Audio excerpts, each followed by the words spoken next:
It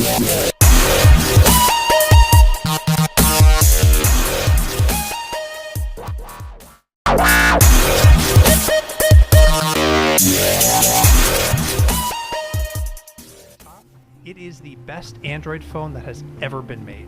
Okay, but what does it mean that Google is making a phone now? Well, it means that we finally get to see what Google wants when it makes some hardware. And what does Google want? It wants to make a phone that's really simple and approachable.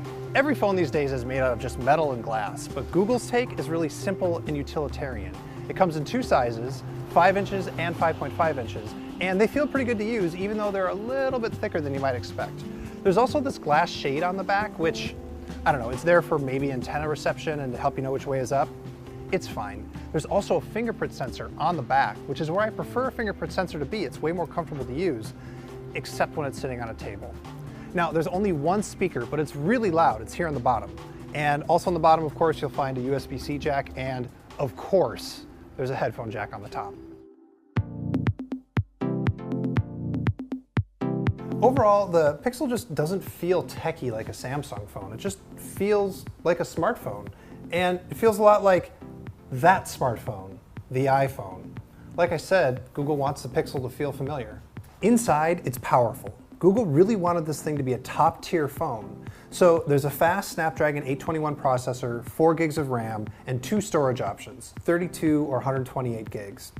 And I love the screens. They're OLED, which means they have really good color and super deep blacks. They look stupendous.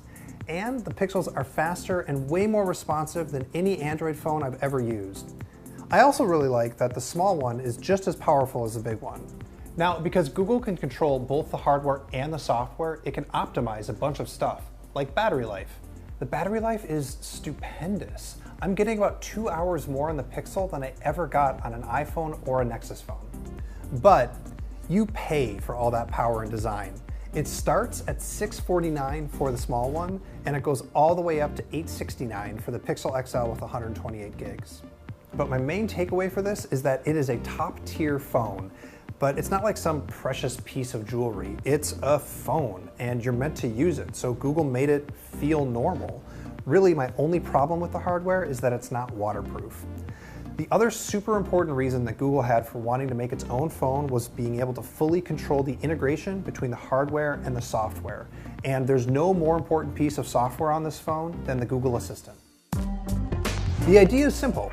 Like Siri on the iPhone, you hold your finger down on the home button and you start talking. And it looks like a chat interface because Google wants it to be a conversation. You can ask it all the usual stuff, weather, you can send texts, you can make appointments, and so on.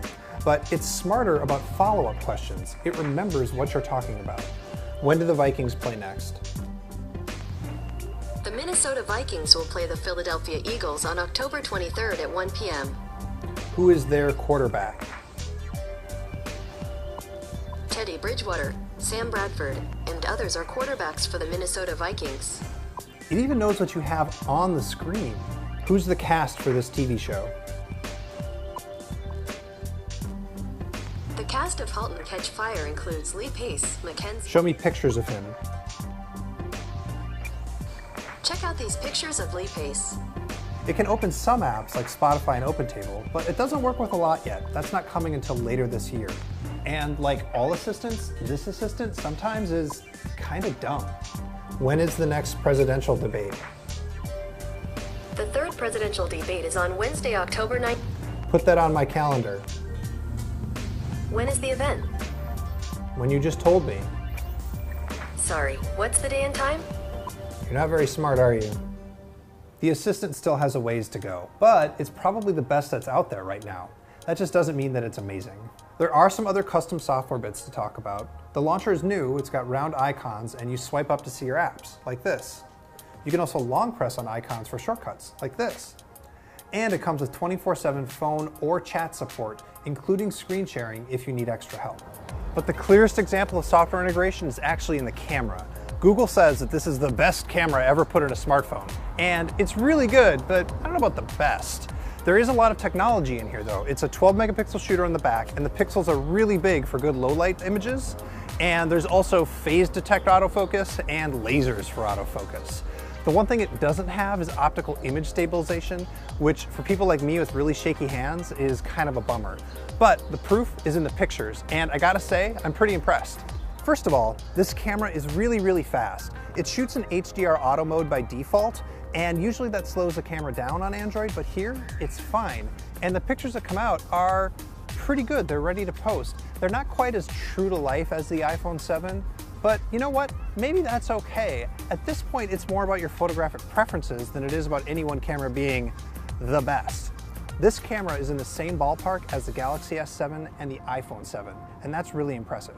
Oh, and one more thing. The video camera has electronic stabilization because it's tied to the gyroscope.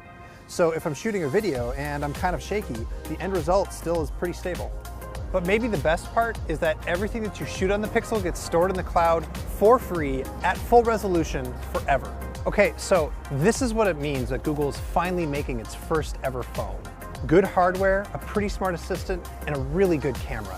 It means that this is the best Android phone that you can buy, period. But what it really means is that Google is getting in the ring. They're ready to fight. Hell, this thing is going to be sold in Verizon stores, and they're going to market the hell out of it. We've never seen Google take on Apple this directly.